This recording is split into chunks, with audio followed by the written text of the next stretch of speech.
It's great to have you all here today for our presentation. We're not really going to do a corporate presentation. The window is very short.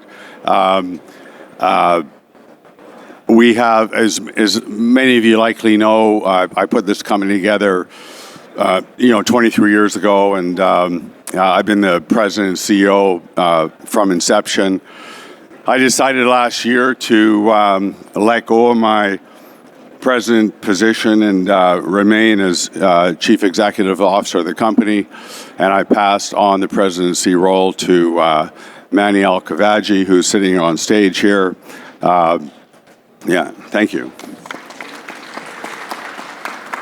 Well-deserved promotion. He's been with the company for 13 years and has shown all his talents and dedication and work ethic to the company, and I'm just very happy to pass that role on to him. So I'm going to introduce Manny right now.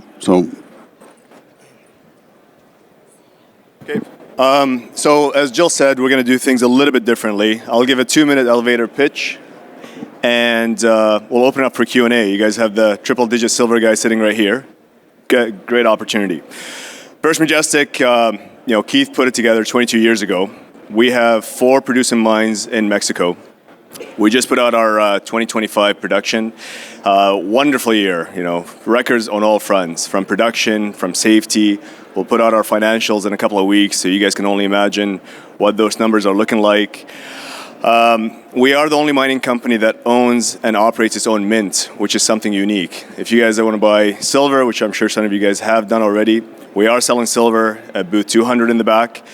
But this is something that really sets First Majestic apart. Keith's vision, Keith's, his strategy is what brought us to this level right here.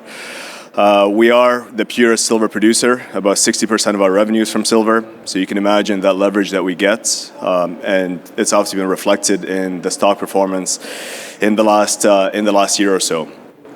So with that, I am going to pause and open it up maybe for some Q&A, either on the company or silver. I see a hand in the back. So 2 questions: acquisition strategy, and do we hedge? We do not hedge. We'll do some sales, maybe a month or so in advance. But our policy is we do not hedge peso or metal prices, so we're fully exposed. That's number 1. Number 2, M&A. We're always looking. We do want to stay focused on silver, and that's obviously proven to be challenging. Not many silver companies are remaining to be silver. First Majestic has stayed true to its values. So we're always looking for silver. Gato's acquisition was a prime example. That was a wonderful one, done at the right time, and that's 70% silver. So that's the kind of level that we want to stay focused on. Go ahead. Okay, so how we sell silver, and the second question is, are we getting any direct institutions for direct purchases?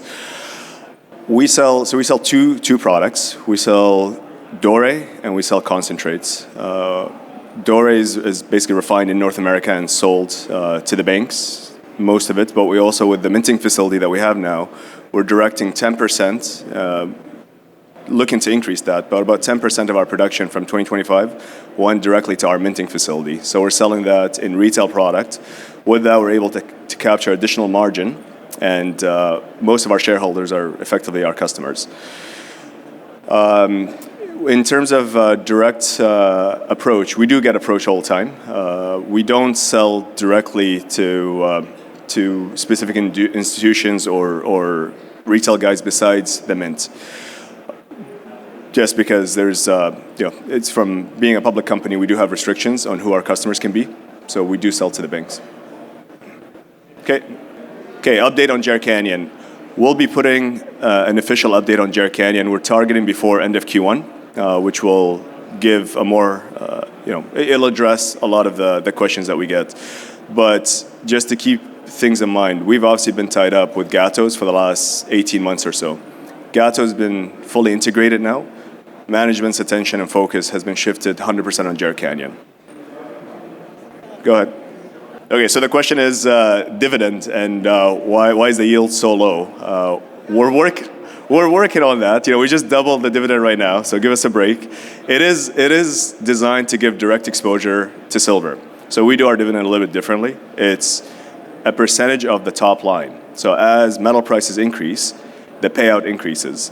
We're being obviously cautious. Balance sheet is improving, and we are increasing that. And what happens down the road, I can't speak to it, but it's part of the capital allocation. We're doing some share buyback, we're doing some dividends, we're investing heavily in the business as well. But yeah, so go ahead. Okay, so silver price assumption for the analysts, it's much lower than what you're seeing right now. Even their long-term pricing is quite conservative, to be honest. I think as companies, gold and silver companies, putting out their numbers for Q4, there's going to be a bit of a wake-up call for the cash flow that these companies are generating. We do talk to the analysts, and they are frustrated. It's obviously their desk that's not updating their numbers. I think they're coming. No, they're in the mid-40s. Yeah, 45 for now, short-term. Long-term, it hovers in the 40s as well. Yeah. And then the question for Keith on silver. It's like, any market, right? Like you follow, markets around the world, and, me going back to my days at the banks in the 80s and, being a trader, imperfections happen, and they can last a long time. And that's what we saw in the silver space, where you saw, enormous paper derivative position being built by the banks around the world. And, these are young guys out of college, and, they're managing the trading desks, and, they don't really understand really what the thing is that they're looking at on the screen. It's just a number to them. They don't know, okay, there's actually a physical element here that is being consumed by the human race. And so there's this disconnect.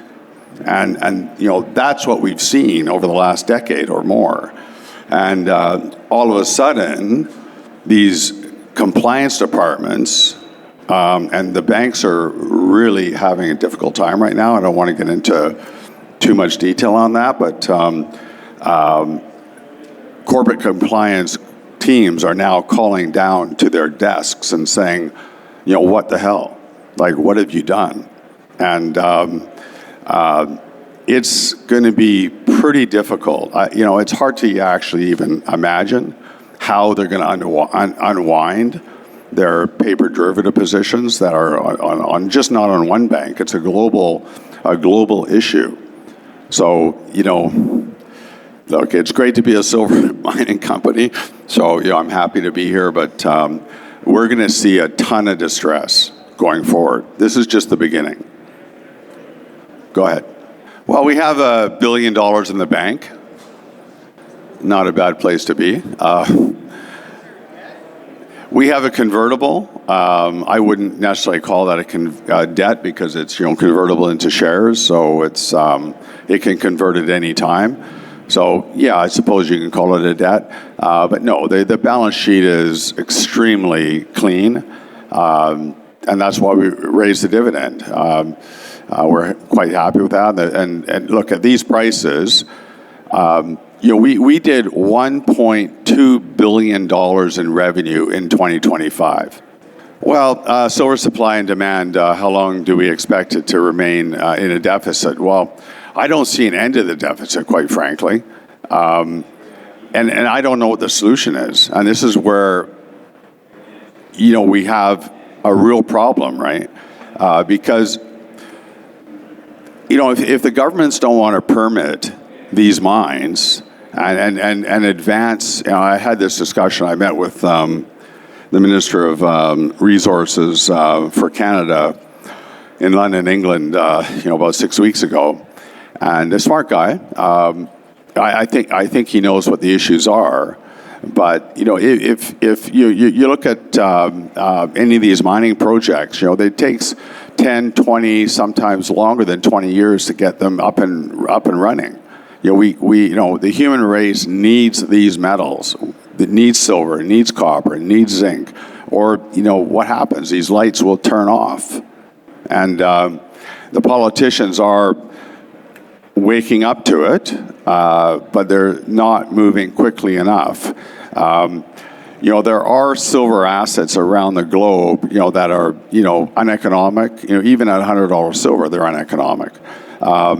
They're high up in the Andes, you know, and hard to, you know, get places. You know, you need to build a port. You need to build roads and railways and electrical lines and communities and infrastructure, and you know, it's an enormous task to do, right? So you need the governments on side, you need communities on side, you need the banks on side because they got to finance it. You need patient shareholders who are going to own your stock for 10 years or longer. And yeah, you put, you know, management teams like myself, and you know, have to put all these pieces together and build a mine. So I personally don't see any supply coming online. You know, maybe recycling, maybe, you know, if silver goes to, you know, $300, you know, maybe, you know, recycling will pick up and, you know, help fill some of the deficit. But it's not going to come from the mining sector because it just simply doesn't exist.